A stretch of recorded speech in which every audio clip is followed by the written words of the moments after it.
Welcome, I'm Jeff Cook and this is Backyard Basics. We're back from the holidays. I hope everybody had a great Christmas and hope Santa Claus was good to you. If not, you got over 300 days to figure out what went wrong and prepare for next year.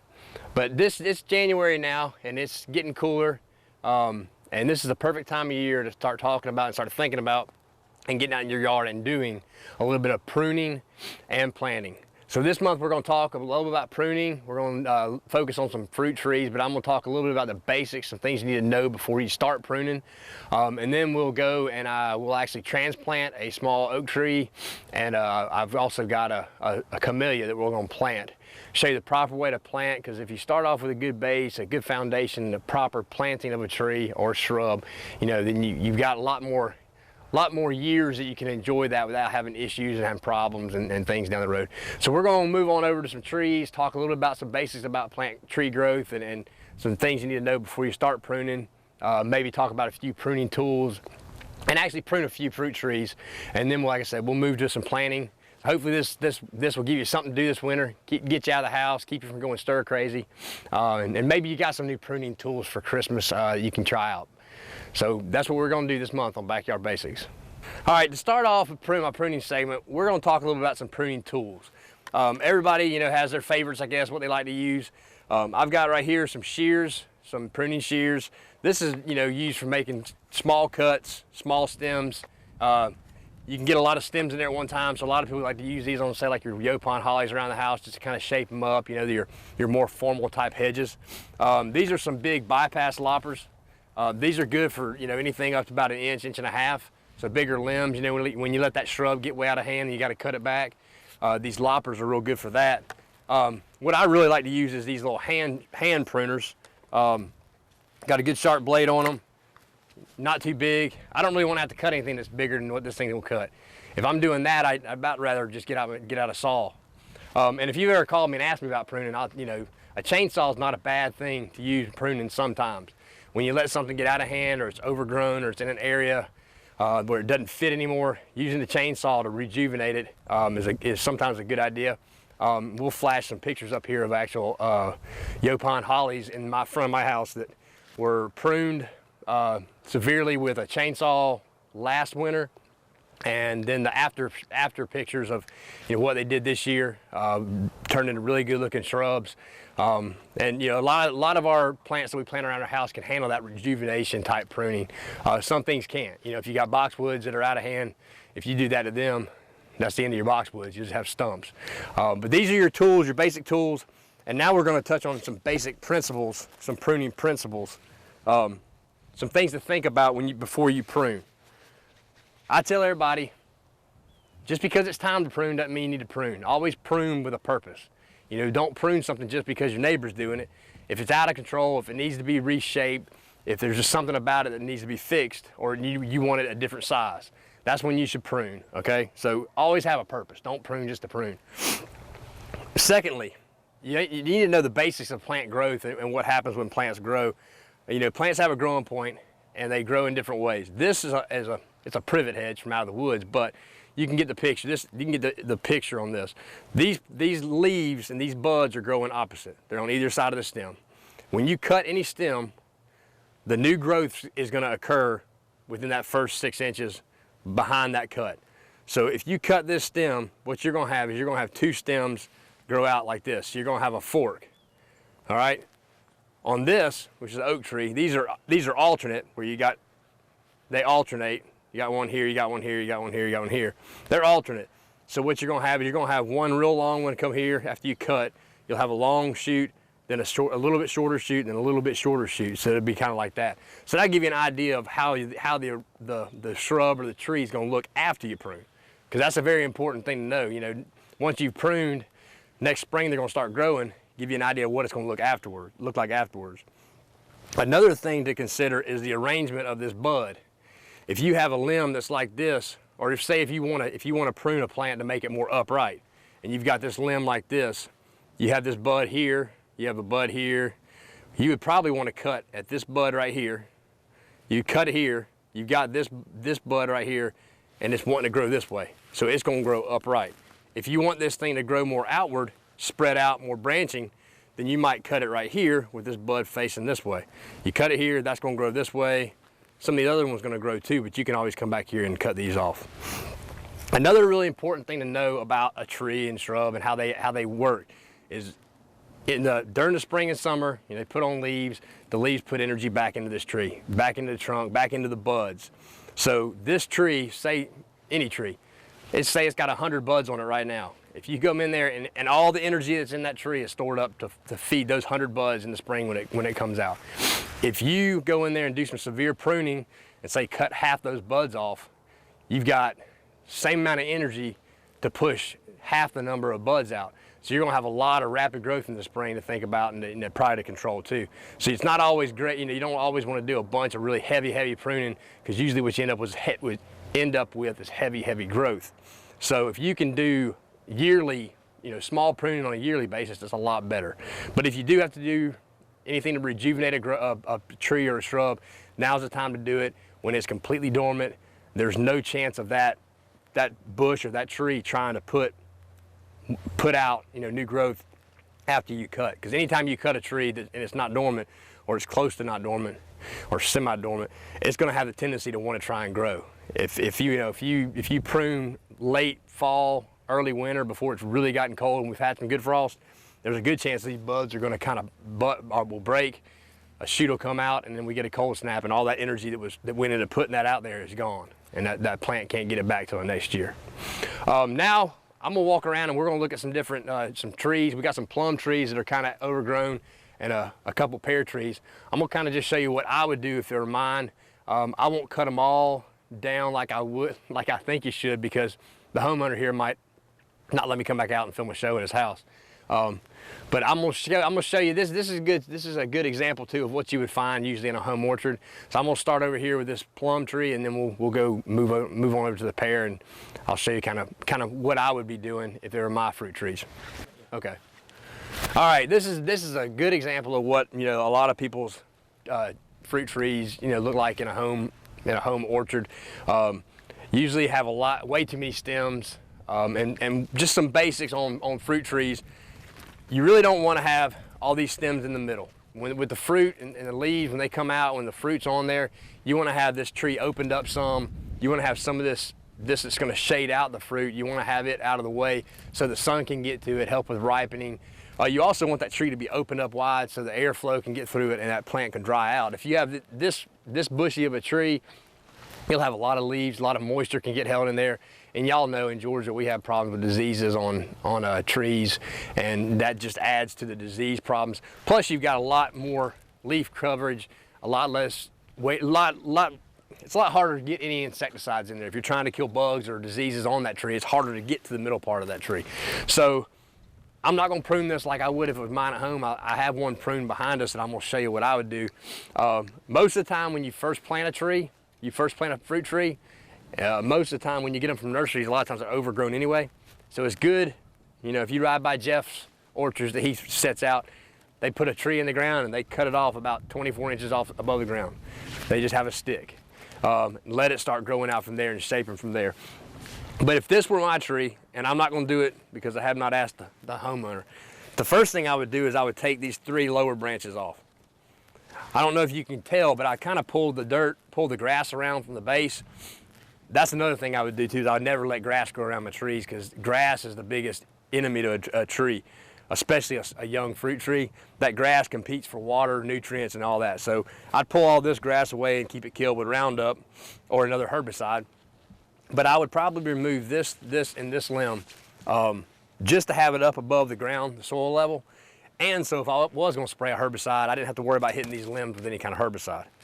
But I'm not gonna remove them completely. I'm just gonna take a few limbs off, trying to get these to grow outward.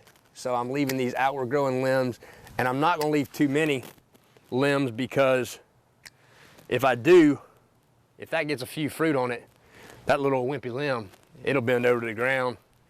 I mean, it'll be so low an armadillo might be able to eat it. But you'll have problems with it laying on the ground, weighing that limb down. And you want to kind of evenly distribute the weight of your fruit load around that tree. But like I said, I would take the whole thing off, but I'm just going to take off these interfacing limbs.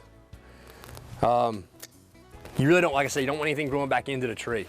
So you take all these interfacing limbs, remove this whole wad of branches. Bruce might kill me after he sees his trees, but and this right here, I probably would remove this whole top. But like I said, it's not my tree, so I'm not gonna do it right now. So, a lot of these trees, when they get out of hand, it's hard to really figure out what to do. But bad pruning on a fruit tree is probably better than no pruning at all. That's my motto. That whole limb's going back into the middle. And so is that one. Another thing you want to make sure with on fruit trees is they'll almost always be grafted, and you can tell kind of, you'll have a little stub there where the graft usually is, and you don't want any limbs to come from below the graft, because those limbs are going to be of the rootstock it was grafted onto. Usually it's an inferior fruit. The quality of the fruit's usually not that great. And in a situation like this right here, so you're going to have this branch shading this branch, so you want to figure out, well, you know, do I want to take this one? It's probably best to take that one and leave these, then leave that one there.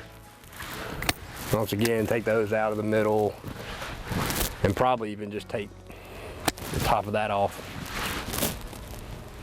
And once again, do that one and this. Most of the time on fruit trees, prune it till you think it's good, and then prune a few more minutes longer. You're probably never gonna prune it enough to hurt it. So the more you prune on a fruit tree, the better. Another thing to think about on fruit trees, doesn't have anything to do with pruning, but a lot of times, you know, people try and harvest the crop off a fruit tree the first year, second year, but a lot of times you don't really need to. You know, you probably ought to, any fruit on there, you ought to pull off. Don't do too much pruning really early. Do that first cut, let it grow, let that tree grow, put energy back into the plant. The fruit production on a tree really sucks a lot of energy out of that tree and really weakens the tree. So if you can go a couple years without any fruit, it's actually really beneficial to that tree and helps with the longevity of that tree, you know, down the road. Now we're gonna go over here and look at the tree the way I would really try and start it off.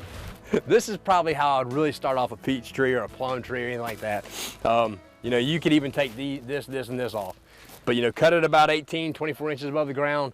The buds that are on here, the buds that are there, some of them you can't really hardly see, but they will come out, and that'll give you that'll help you get a good, strong start, some good scaffold limbs you can work with. But that right there, since it had a few limbs on it, I cut most of them off. I left 3 just so that, you know, it wouldn't look like just a stick. But that would be a good start for a tree. You might be able to see over here, if you can pan over there. There's another one right there that it's pretty gnarly. I would probably just take it and chop and find the main stem, you know, a main stem like this one, and cut the rest of everything off, take most of these off, and just let it, you know, let it grow from this stick next year. So I'd basically remove all of this, take a bunch of this off, and just see what it does. It'll put some branches out here. And I'd probably inspect this too, because it may be that this is growing from below the graft. And if it is, it's probably never gonna make a really good fruit anyway. They're vigorous. All right, here's our famous or infamous pear or apple tree. I can't really tell 100%. These things, apples and pears and things, well, pears really, in our area, they grow real rapidly. They're real vigorous, upright growth. They just don't grow. They don't have really good form. So they're hard to do, and it's, you know, once you get one out of control, it's really hard to get it back into control. If you ever came to my yard and looked at my pear trees, I got them out of control when I bought them, and I still haven't got them straightened back out yet. They look pretty gnarly, but what you really want on a pear, apple, or crab apple is you want limbs coming off the main trunk at about a 45. So this is actually a pretty good, you know, angle, and this is a pretty good angle. But you really do, you want one main central leader like you would in an oak tree or a maple tree. You want one central leader growing straight up. So on this tree, and you also want to open it up as well. you know, you got to think about this. When this thing gets loaded down, even if it just had 3, 4 pairs on it, the big old pairs, you know, that we have here, this thing will be bent over like this. It's going to compromise the structure of the tree, and you risk this thing breaking off right here and ripping down the bark. These fruit trees are usually very thin bark, so you know, this one right here, I would probably take off somewhere up in here just to shorten it up. You probably don't need this side branch or this side branch. Anything that looks diseased or has insect damage on it, like some of these, I would remove. And then I don't know if you can tell back here, but I left this outer, I cut it at an angle and then left this outer branch up here. Hopefully pulled this branch away from the tree a little bit. And I probably just take a little bit of that tip off. It looks like it's got a little bit of disease possibly in it. Same thing on this one.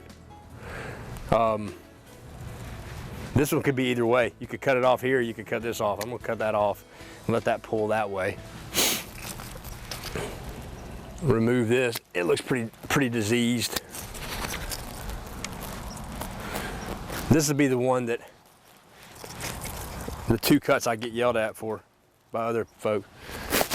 But I'll take the bigger loppers, cut that off. And then this right here is coming up right in the center, trying to kind of compete with what I'm gonna call the main leader right here. So I would probably remove that and try not to injure anything else. And I didn't make a very clean cut. And then, you know, remove a few of these things in the middle. This is probably one of the better looking non-pruned pears I've ever, or trees I've ever seen. And then probably, you know, you probably could come in here and top some of these things off to let them kind of branch out up there. Pears are one, apples, pears, crab apples. There's something you pretty much have to prune them every year because they're gonna grow.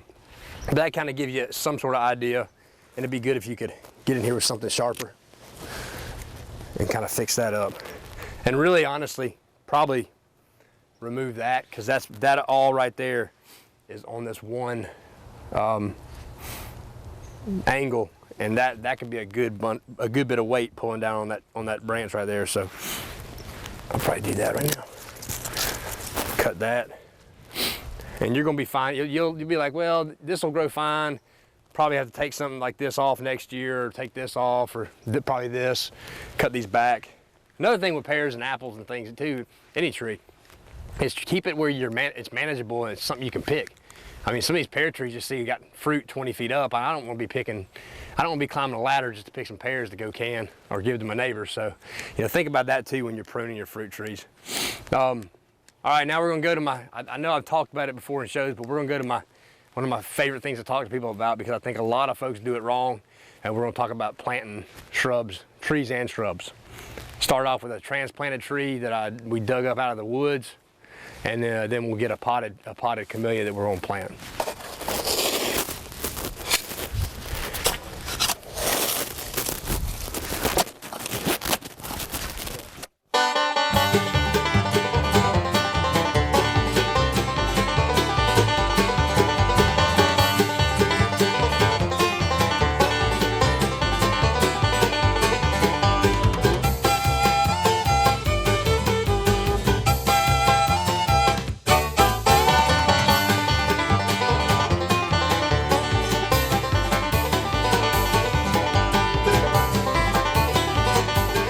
Here we go. We're gonna do a quick transplanting of a tree. This is a sawtooth oak tree, real fast growing oak. Planted a couple years in my yard, transplanted it here. Some key things to think about when you transplant a tree. Same things you need to think about when you buy a balled and burlapped or whatever. This thing had a lot more extensive root system when it was sitting in the yard than it does right now. I've taken a lot of the root off. So it's not gonna be able to support all of this next year. When it starts to leaf out. So first off, always try and get as much of the root ball as you can. A lot of my root ball fell apart. It was kind of dry before I dug, before we got these four inches of rain yesterday.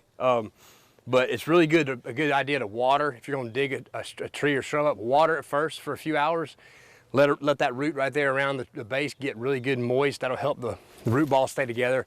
And have something there like a tarp, box, a big pot, something that once you get it out of the ground, you can put it into. That'll help hold the dirt around it. You don't want any of these roots to dry out. Luckily, it rained all day after I cut it down, and it's rained, pretty much all day today. Kept it good and moist. But what I would do first is, and if you live in Middle Georgia and you've seen these pecan orchards where they transplant trees, you notice they cut back a lot. They're not cutting it back for looks. They're doing it so that root can handle it. So I would cut back a lot of these branches. You're not gonna need these lower branches anyway, so I'd cut back a lot of these branches.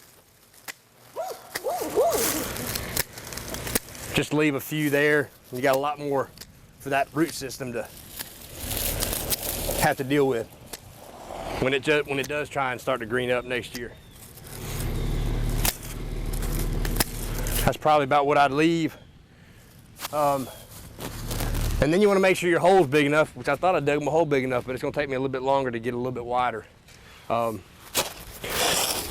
having the extensive root system, it doesn't have to be huge, but you don't want to, when you put it in the ground with these exposed roots, you don't want a lot of them. You want to make sure you get them all in the ground, and you don't want a lot of them wrapping around each other.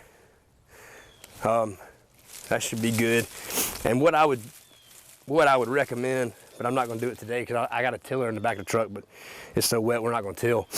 I would really recommend coming in here and coming around this area and tilling up a little bit just to soften that dirt, loosen it up. And if you needed to add lime, you could do that. Add the lime, till it in, incorporate it. Because you got to think over time, a few years, this root system is going to be a lot bigger than this top of this tree is. So, if your pH and your hole's okay, it's not doing you much good if out here is a low pH. So that'd be a good thing to do. Get a soil sample, bring it in, and we can help you get it adjusted. And then I just refill this hole. And like I said, with this root system being kind of compromised from being pulled up and everything, you're gonna want to keep it watered. If we keep getting rain like we normally do in the winter, you'll be fine. But keep it well watered.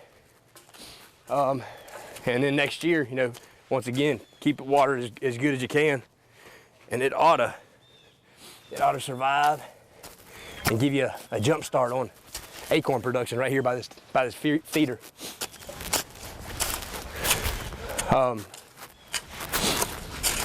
The quick and dirty of transplanting a tree or shrub. The biggest thing, probably once you get it, well, first, the biggest thing is getting as much of the root ball as much as you can, as much as you can stand to tote, because if you get a big root ball, they're heavy. So get as much as you can stand to move, and then once you get it planted where you want it, keep it good and watered. And I don't normally use the tree stakes or the guides or any kind of string or rope to hold something in place. But if you do, 1 year is all you should probably need it. Once those roots get out there and they get into this other soil, after that 1 year, you shouldn't need any kind of thing to hold this tree up. But that right there, planted at about the same level it was out in the yard in my house. Keep it watered, and then that thing will produce 5, 6, 7, 10 years down the road, produce acorns for you. You can quit feeding the corn in your feeder. Now we're going to move down to a potted plant and show you how to plant those. And that's probably the biggest thing I see problems with is anything that's potted, that's already got an established root ball. People have issues, people have some problems getting those things planted just right. So we're going to run down here in the back and pull this camellia out and have a look at it.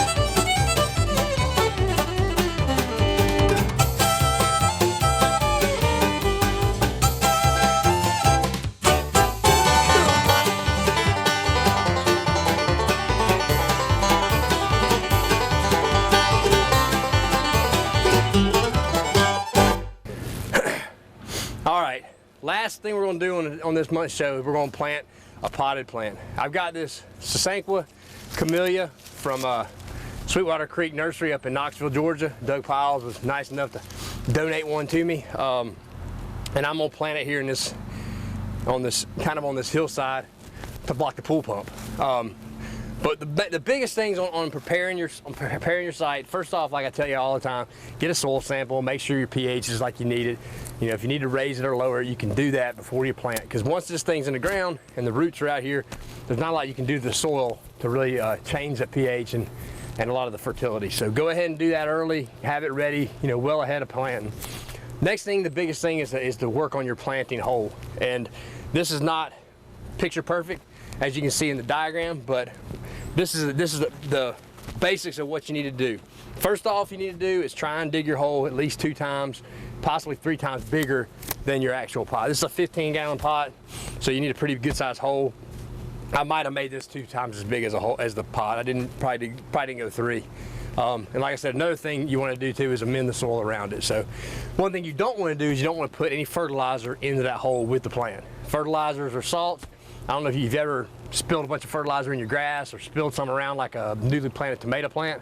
What does it do? Burns it up, kills it.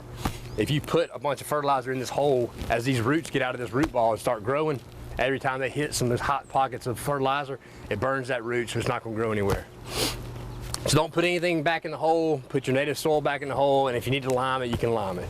So what we got here, I dug my hole, and hopefully you can tell on my sides of my hole, the slopes on it, you want to have these things sloped inward like that. You want to have them sloping outward like this. You don't want to have them straight up and down. If you dig a hole for a plant and you have it straight up and down, basically what you've done is you've built another pot for it, just a little bit bigger. As it hits that vertical surface, if the dirt's a little bit hard, if the root's a little bit weak, what it's going to do is it's going to have a tendency to want to either hit that and wrap around like it would in a root bound pot, or hit that and go straight down. And sometimes when it goes straight down, it comes back towards the bush or tree and wraps around that way. So you don't want to do that. You want to have them tapered, which makes that root want to grow and go ahead and fan out. Another thing you want to do is have yourself a little pedestal in the bottom of this hole. The pedestal is where your plant's going to sit. It's kind of packed in. I hopped down in here and packed it in. The bottom of that root ball is going to sit, and it's going to make the roots on the edge of that want to grow out and down and out. So they're not going to want to go straight out. They're going to want to kind of grow at an angle, keeping them from growing in towards the bush and keeping them from, you know, being basically root bound in the ground. And I've seen plenty of plants that have been planted that are root bound after they've been planted because the planting hole was improper. Next thing you want to do is take the bush out of the pot, which is not always an easy thing, especially when they're this big.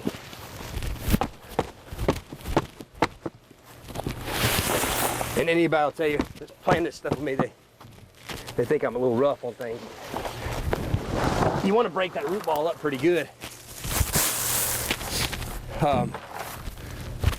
So you can do it with, you know, you can just do it by doing this. I'm probably bad about being a little bit too rough on them. Hit them a little bit with a shovel. Beat that root ball up a little bit. Break it up.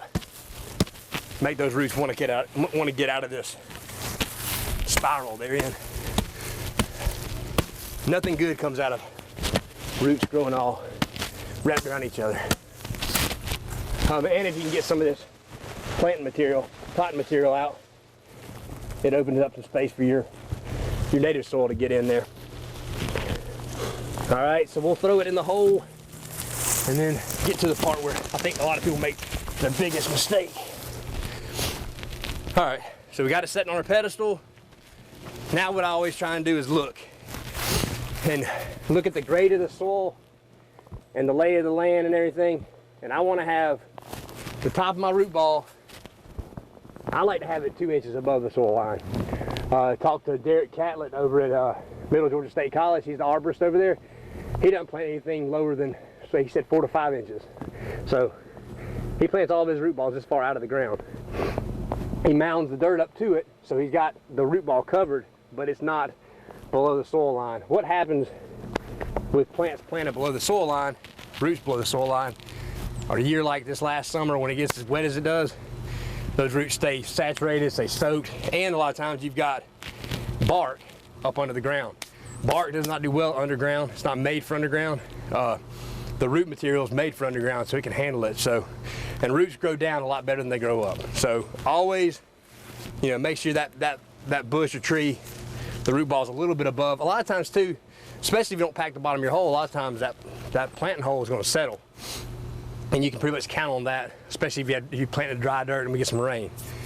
If you were to be planting, say, back here on this slope, you would want the back of that root ball at the soil line or a little above, which is going to put the front of the root ball well above. But what you'll do is you backfill and mound dirt around, make you almost like a little shelf. And at first it's going to look weird. You're going to have to probably keep it mulched, get it watered in good so it stays. But eventually those roots will grow down and grow out into the soil. And then after this, once you got it and you think you feel pretty good, because you don't want to dig a hole twice, you know, then you just backfill dirt, back up in there, kind of tamp it a little bit, water it in a little bit to make sure it, you know, there's no real air pockets. And like I said, I don't ever stake anything. If it's planted right, you usually don't have to stake or tie anything down. Keep it well watered, or hopefully we'll get plenty of rain this fall, and the watering will be done by the good Lord. You don't have to worry about watering it. But yeah, just backfill and then mulch it with whatever type mulch you mulch with to help hold some moisture. And a few years down the road, you'll have a screen instead of see your pool pump. Another thing is really important, pretty important on your shrubs and things. And another reason why I like to try and get them planted up out of the ground, with the root ball up out of the ground, is over time, a lot of these that are growing real low to the ground, you can't really see up under the tree. You mulch it, you drive around here, cut grass clippings get thrown up against it, you have erosion of dirt coming down this hill. All that is going to add dirt and soil and organic matter to the top of that root ball and to the lower stem. And over time, you basically have raised your soil level a little bit. So if you go ahead and plant it up high, then your soil, you know, it's going to take a little while longer for that soil level to reach the top part of that shrub and get to the stem, where it's going to cause the biggest problems. And a lot of people would say that's way too high out of the ground, but that right there that's about what I like. And what I'm going to do is I'm going to mound some dirt up here and slope it up. And that camellia right there will be looking good here in a couple years. And make sure after you've backfilled, make sure you get all your grass out of this too. You don't want grass in there competing for your nutrients, so you put out here for your shrubs or the water.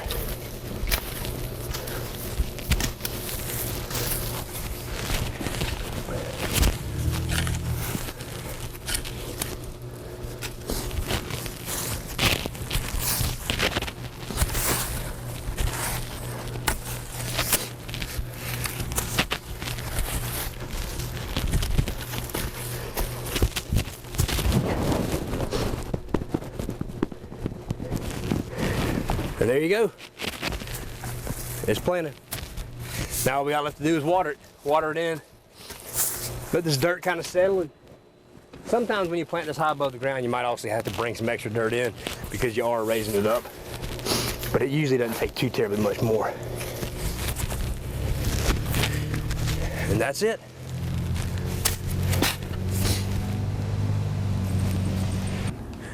I'd like to take a second and thank Doug Piles at Sweetwater Creek Nursery for donating the camellia, and Bruce Swearingen for letting me put holes all in his yard and cut up a few of his fruit trees. Hopefully he won't be too mad about that.